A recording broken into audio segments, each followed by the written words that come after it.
One of them is old, the other is not. Let's pop in the tape and give it a shot. It's time for Retro Reactions with Drew and Bryan. Did you miss us? We know you did. Did you? You had to have. You had to. Right. It's such a long segue into this. I know. It's the worst. It really is. It really is. So, But we're back again. Yeah, let's talk about this week's movie. If you look up at the screen above us and you don't know why there's a creepy child touching a TV, then you don't know what we're going to be talking about. And today we're talking about Poltergeist. You've had a couple years to watch it now. Yeah. What did this come out? Like 82? 82. Holy shit. That's as old as I am, which is like 18. Barely a child. Right, barely. So this is a horror classic, right? Like this is literally a classic. Yeah, this is a this movie is on every list. People love. It shows up on greatest horror films ever made list constantly. It is referenced in so many other shows and stuff like that. I've essentially seen this movie without ever seeing it. Yeah, exactly. Like, There's it is the classic. It's very iconic. I understand its place historically, and I understand why people love it. And I understand that horror looked very different in 1982, but watching this in 2026, I struggled. I mean, I knew it was coming. You messaged me like as I was halfway through watching this, and I could tell where the review was headed on my end. I think it's very interesting. I think the horror in it ages kind of weird. Some of the older horror movies, they get a lot better with time. Yes. Like it almost makes the effects that are practical so much better. But with this one, it just, I don't think it's as great modern as it was when it first came out. Yeah, exactly. If I review this as like a museum piece, total respect, right? But if I review it as am I entertained by watching this today? We're going to have some issues, all right? Just a few. Yeah. So the movie opens up with the national anthem playing on the TV, which you might not know this. That used to signal to TV viewers that there's nothing else to watch tonight. We're off air. Oh, goodness. Yeah, which feels fake now because we got 24/7 access to content constantly. Like, just not a thing anymore, right? So it started playing that, and I was immediately taken back. I was like, why the national anthem? Like, what is happening here? Yep. And then it like zoomed out enough, and I was like, oh, it's the TV. And I was like, that was a thing way back when. Yep. Now I've not heard the national anthem since I was in high school. It was crazy. Yeah. But it does establish something important in the opening, is that it's a normal suburban family and everything is just as it should be. It's supposed to feel safe. And I think horror does work best when it invades your normal everyday life. It kind of gives you that like Absolutely. spooky from the inside feeling. Yeah. I think the family dynamic in this movie is one of the stronger parts, really. Yes. The Freeling family actually feels believable, right? Like the parents joke with each other.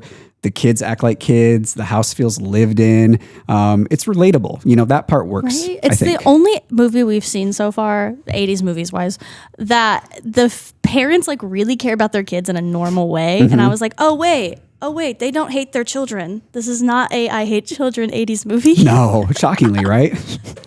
Yeah, this movie isn't well, I guess there is childhood trauma that happens later. We'll get to that, right? Chronological. Yeah, chronological. We're in the beginning still. So, national anthem plays. Things start getting weird, right? We've got TV static. Gasp, horror, right? The worst. The furniture starts moving. Okay. And it's not the dog. No, it's not. And then you got creepy ass little Carol Ann. She's talking to the TV. And this is where I started realizing what kind of movie this was. And that's because modern horror has completely destroyed my brain. Yeah, modern horror does go kind of hard like immediately, whereas this movie takes time with its very slow build, very gradual escalation. It took a minute for things to start happening. Yeah. I mean, and I respect that. It kind of builds the eeriness. Yeah. But also like, okay, chair slides across the floor. It's cool. Glass breaks. Okay. A fork bends. Oh, I'm so scared. I don't know, man. My excitement levels were not like through the roof. It was just, I don't know. It's not what I expected from a poltergeist haunting, I guess. Right. I mean, I guess it gets there, but like right now it's just showing off, I guess. I don't know. And I mean, I think I think this was also a book, and I think it could be scarier in the book format in this could beginning, be. like eerie stages of crazy things happening. But it takes a minute, and I think in the movie format, it takes a hot minute because you're like, this isn't scary. Things are just happening. But then you get to the moment, like the very iconic moment of the little girl Carol Ann saying, "They're here," and you're like, "What the hell is here?" What a legendary line. Yeah, and that little girl crushes it. Oh, she did a great Just job nailed it. in this movie. This kid was so unbearably creepy. Yeah. And it's seemingly unfazed by the things they put her through as an actress in this movie too, She just which is giggled the whole time. Yeah. Every time this kid was on screen, she was smiling, and I was like, "This is so creepy." yeah. She doesn't need to be this happy. This movie, I feel like it created imagery that horror really copied forever, right? Like the TV static thing, we saw that repeated in movies like the Ring, I think was that creepy one. Where she like, climbs out of the TV. Little ghost kids, which are always terrifying. I don't know why creepy children are creepier than creepy adults, but they are. Right? We got Suburban Hauntings. This movie really just shaped decades of horror, and I think it matters. It shaped a lot of house horror, in my opinion. So there was that whole series of movies where like there were just hauntings in this house. Do you know what I'm talking about? It was like found footage movies. Mid like 2010s range is when they really started. Paranormal Activity. There you go. Yeah. That's what this really reminded me of the whole time watching it. And this obviously came out way prior to that, but like just the house haunting aspect of like it is only happening in the house, only to this family. Because they're calling people asking about like an earthquake, and no one knows what they're talking about. No one knows. Anyways, some fun facts. Yes. People argue forever about who actually directed this movie. Officially, it was directed by Tobe Hooper because Steven Spielberg wrote and produced it. I mean, he was apparently heavily involved. And you can tell. There are people that think that Spielberg basically shadow directed the movie from everything I gathered. I'm one of them. Like, Really? This feels like a Spielberg movie all over. Like it's a PG rated movie, and it still to me feels like a family adventure. Like it's like E.T. with a little bit more spook added to it, but there's still there's so much family element to it, and there's so much like there's a little love story kind of going on in the middle of it too, which is you get this really weird kiss scene. I don't know. It just feels like a Spielberg movie, and it bothers me. Maybe I don't know enough about Spielberg to get his signature, but I thought it was odd that this was a PG movie as well. I was watching it and I was like, okay, this is actually kind of spooky. Like, I don't think I would like, as a child, want to watch that. And then something would happen and I was like, actually, this isn't scary at all. Yeah. So I was like, I kind of get it, but also like, I feel like some things are just real intense for kids. The rating system came out and like, it didn't have a lot of good set rules when it first came out. And so it was very vague. And I really think they just created it just to be like, no sex. All right, guys. And you watch the F word. But like, because like, weren't they like rolling up in one of the scenes, the parents? Yeah. They were in bed and he like handed her a box and was like, deal with this. And you just see her back there just like. Oh yeah. She was smoking a joint and stuff. Yeah. I was like, that's a PG movie? Right? You're gonna like, and then they came out of the like hole in the ceiling all covered in goo. Yeah. And the guy's face was peeling off at one point. I was like, We'll get there. So excited to talk about that. Right? So we're still towards the beginning here, all right? It's where things start getting weirder, right? All right, when the tree attacks. That was so weird. Did you expect that? Did you expect a fucking tree to attack all of a sudden? You're like, oh, this movie's about Poltergeist. I bet there's going to be a tree that breaks in and eats a child. Yeah. I was like, okay, the kid's scared of the tree. That makes sense. He's a little kid. It's got like these weird knots that maybe look like faces. Yeah. But then the tree had like arms. Yeah, it felt like they called up Stephen King and they were like, yo, how do you traumatize a child? And he was like, Steven? have you tried a spider dressed like a clown? And we're like, oh shit, we already did that. Steven went and got his lucky straw and figured it out for him. Yeah, pretty much. So the tree scene scared people. Absolutely. It was freaky. It came out of nowhere. I couldn't stop looking at it. Kids in 82 were traumatized. I couldn't stop looking at the tree and just kind of laughing, to be honest. I just thought it was silly to be. Yeah, I mean, the practical effects of it all have their charm, but they definitely aged to a point where you're like, that's definitely like a guy in a tree costume. Yes. Yeah, some of it worked. Some of it did not. The tree looked like it was trying very hard. Yes, a lot of effort in the tree. I will give them props though. The version that I watched last night had been remastered and it looked like a today movie, but with just like 80s effects. Like all of the smoky ghost stuff and everything looked really cheesy and bad, but then all the characters looked like they were HD. So I didn't get this updated version when I watched it. So it was grainy. Oh, you probably got the better version. Probably. Yeah. So after the tree, we move on to the clown scene, right? Not Clowns my are favorite. always fucking creepy, like Terrifying. forever creepy. So clowns remain undefeated. I mean, this movie shows you clowns immediately. And immediately I said, that's the poltergeist. Right? It's like, that's the demon. Get it out of the house. Uh-huh. Yeah. I mean, that part worked for me in this movie because like horror is anticipation. You know something bad's coming and you're just waiting. And they show you this clown face that's looking directly in the camera at you. Yeah. So you know. Get it out of here. You know, right? And then Carol Ann disappears. Where'd she go? You know, that's what kids do. They just kind of wander off. Maybe Carol Ann is the reason they invented those leashes. Like if they would have had Carol Ann on a harness and leash, this would have never happened. She It would couldn't not have have gone been, they would have just been anywhere. like, yeah, come back here out of the netherworld. We got you.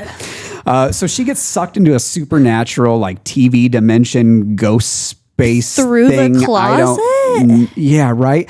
The movie shifts gears completely, right? Like she's in bed and she's just like, oh, all of a sudden a portal opens up through my fucking closet and starts sucking everything in. And like she didn't even really want to be there.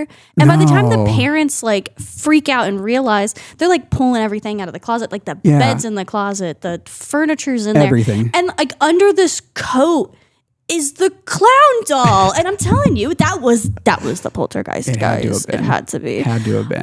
But then like the parents decide to go to investigators, which I thought they were going to the cops. Oh no. Let's start there. I was like, okay, we're going to do cop suburbia poltergeist. No, they just went and found investigators Yep. of what we don't know. And this works because now the haunting isn't so quirky. Now we're being like expelled. It's terrifying. Yes, yeah. The investigators are showing up, and who are they? Well, they're paranormal investigators. That's who shows up. And these people have the energy of people who expected ghosts, but finally got their validation. I've never seen people so happy to be in a bad situation. Oh my There God. was so much excitement. It felt Yeah. weird. Like the house is literally hell. Like there's stuff floating around and everyone's like, whoa, this is great. Yeah. Do you guys get the cameras going? Get in here. Like they're just Yeah. showing it off. I have gone on a couple ghost tours where they do like paranormal investigations and have all these like crazy gadgets and stuff that they buy off of eBay. And the vibe I got from watching this movie was these people being like, holy shit, something's actually happening. We never expected this. They're like, we thought ghosts were fake till now. But they are here for it. So I'll give them that, Yeah, right? they're really into it and they're working hard. They're working hard, They're right? awake all night. They're figuring out what's going on with the ghost. Yep. So next up, this is the scene that got me, right? This is the part that I'm like, is this really PG? Yeah. Yeah. So there's the guy standing in front of this bathroom mirror and he starts like hallucinating, right? Which, I mean, we all know a bathroom mirror is never a good time when you're hallucinating. But I don't think he ate mushrooms. I don't think he so. was I think he was chilling. just chilling, right? But he starts peeling his own face off, right? Like clumps of it, like chunks. And it's like and there's splatting in the sink. the splatter sound was the worst part of it, right? I hated that. So yeah, like some 40 plus years later, this movie is still gross. That part is still effective. It could be one of the strongest moments in the entire movie, in my opinion, because it's the only thing that really got an emotion out of me. I And mean, it was an it's- emotion of disgust. It's truly the nightmare fuel of it. And like it's practical effects. It's not CGI. And it's pretty gnarly. Like they did a really good job with that. You can tell like it's a practical effect to a bit. Yes. But like it's well done. Yeah. Aged Now, well. That same effect was used in a movie called Dead Alive, and which was made by Peter Jackson, like Hobbit, Lord of the Rings. I think he did Hobbit and Lord of the Rings, right? I don't know. I don't get into that nerd genre. But it was like before he was a big thing, and he did this movie Dead Alive. And there's a scene where like they're sitting around this formal dinner table, and everyone's eating, but people's like chunks of their faces start falling off into their food, and it's so gross. It's a thank really you. good movie, but it's also like from the 80s, I think. We might need to make jewelry after it. Yeah. I'm pretty sure I've had some nightmares about that in the past. I'm like, I saw that happening on screen and I was like, I can't look at this. It was the first time I was like, I'm scared. Yeah. In this entire scary movie. Oh, okay. Moving on. Next scene, we get, how do you say her name again? Is Tangina. Tangina. Okay. So she's the spiritual medium, right? She's about my size, 3 apples tall. She's shorter than you. You never know. I think so. I'm pretty small. But she says probably the second most iconic line in this movie, which is, "This house is clean." yes. That actually was pretty good. That was really good. Yeah, you nailed that, right? So she comes in with so much confidence that everyone else spent the entire movie kind of confused, right? She did, and she told everyone she was going to confuse them. Yeah. She said, "Hey, I'm going to ask you to do some things that are contradictory, and I need you to do them." And everyone's like, "Okay, yeah." And then she started that, and everyone was like, no contradicting. Yeah. She was like supernatural management or something that showed up. Changed the whole energy of the movie. Everything became a lot more focused on actually solving what was going on. I think my second favorite thing that I liked that she said was her and the mom were getting in an argument about who's going to get thrown into the portal. Yeah. And the mom goes, "You've never done this before either." She goes, "You're right, I haven't." And just hands her the rope. And I was like, oh, she remembered really quick that she's never done this. No more arguing. So I think they could have made this a short movie.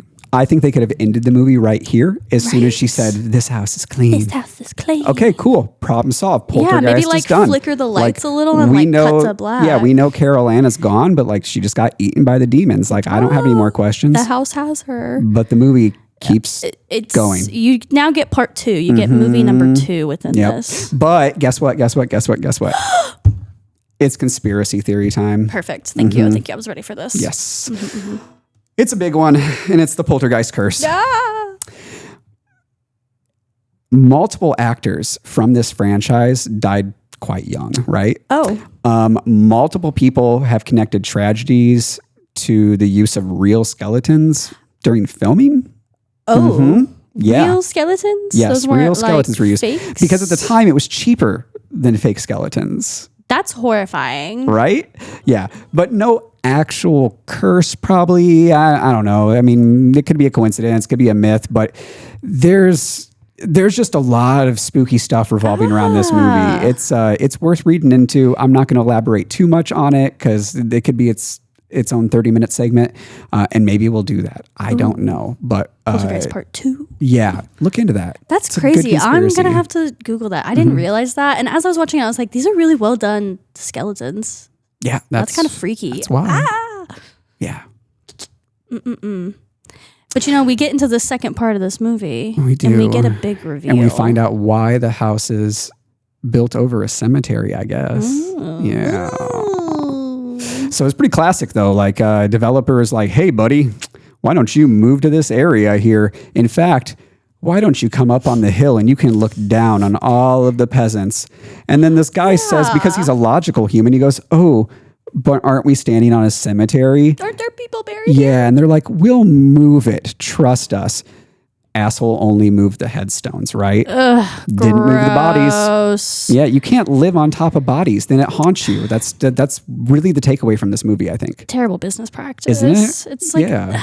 I mean, beautiful neighborhood. And they probably charged them underneath. to move the bodies too. He paid for that. So much money to pay for that. Yeah. Which was, I thought the neighborhood aspect of this movie was kind of weird because it was being done in phases. And so our main family, they started in phase 1. So they were the first development to move in.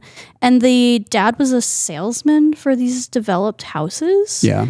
Which I never really understood why there were phases, but it seemed like each time there was a new phase, the richest people moved into the newest phase. That's pretty typical of But is every phase on top of a cemetery? just the good one. Okay. I was trying to make sure I connected all the dots. How many cemeteries did they bulldoze? I don't know. So yeah, they find out oh shit, crazy. Dad actually made this decision and didn't tell anyone, right? He didn't tell his family hey, we're gonna build this house on top of a cemetery. He just did it and didn't say anything because he was greedy. And that's I think an underlying moral to this is like, maybe don't be super greedy. Maybe don't feel like you need to look down on other people, and then maybe you won't get haunted, I guess. Yeah. But we go into the final act, and here it just goes fucking insane.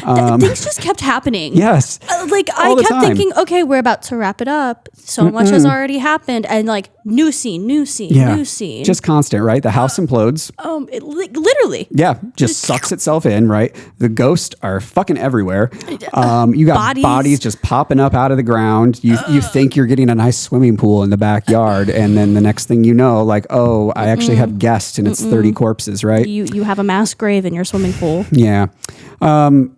But here's where my controversial opinion kind of lands. I think that this movie is stronger in the ending than its beginning. That's pretty interesting. I mean, I felt like the middle was...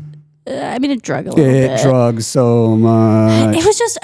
They tried doing so many different things in this movie. Yeah. My ADHD was just like, the beginning is slow, the middle is even slower, and then the ending... It's just bam, bam, it bam, bam, saves bam. it. I mean, there's a lot of Rapid chaos. fire. It's energy. It was entertaining in that portion. I'll give it that. I can see why horror fans love it. I think some of the special effects still work. Some really don't. But I think the ultimate influence of it is why it's so like kind of historical horror. Absolutely. So, we respect its legacy. Of course. I respect what it did. I respect the influence. Watching it today, I thought this movie was straight trash. I really wanted to like it. I just didn't. I don't care for this movie. I wish it could have it needed to pick a genre, in my opinion. It needed to be a family film, or it needed to be a horror movie. And I do think they redid it a few years ago. I might rewatch that. Maybe they made it like super spooky. I don't know. Paranormal stuff just usually doesn't hit too hard for me, but it's harder. I think it's built more so on like the suspense and like the thrill aspect when it comes to paranormal. And I can really get down with that when it's well done. But like this is PG. And it has moments where it is just so blatantly a family movie, and it is so blatantly PG that you're like, everything scary that just happened is no longer scary. Yeah. Like Carol Ann gets sucked into the nethers, and there's this crazy light, and then mom and dad are like, oh, this is a romantic moment for us to connect. Let's kiss with our silhouettes. And you're like, what? Like, don't you have a child to go get right now? Yeah. Aren't you like tied up? Shouldn't you be going? This is bonding and intimacy right here, right? This is 10 years of marriage. God. So what do you think the scariest scene in this movie was? Oh, the clowns. Easy. I hate clowns. True. Yeah. Best effects. Oh, the face peeling. Yeah. So gross. It really was. What do you think aged the worst out of this movie? I think the tree. I just didn't like the fact that it had arms. I agree. Yeah. It kind of spooked me for a second when it had like the big bang, and I thought the tree was just falling into the house and other crazy things were going to happen. And then it just started like being sentient, and that just kind of killed it. Yeah. Evil Dead nailed this with a tree that comes to life. But this one, not as so much. It's a good predecessor, though. Yeah. I see where they got the idea from. Yeah. So, anyhow. Right. We're going to do that part where we stick our thumbs out and vote on whether or not we like this movie. On the count of 3. 1, 2, and 3. Oh, shit. 2 thumbs down. I feel like we're going to get yelled out for this. We might. You know what? I'm okay with being wrong. It's okay. I get it if you love it. I'm not here to yuck any yums. This is the first time I've ever watched it. And it had a lot of hype for being like the best of the scary movies ever. And I was not scared. So sound off in those comments down below. Let us know why we're wrong. Yeah. Or tell us why we're right. If you don't get a chance to drop them on Instagram right now, we will post this up on YouTube. So it'll be on our YouTube channel forever, and you can go argue about movies over there. You can go tell us how wrong we are as much as you want. We love it. We just love talking about movies. This is just fun. We don't have to. It's nobody great. has to get their feelings hurt over. No, we're here for a good time.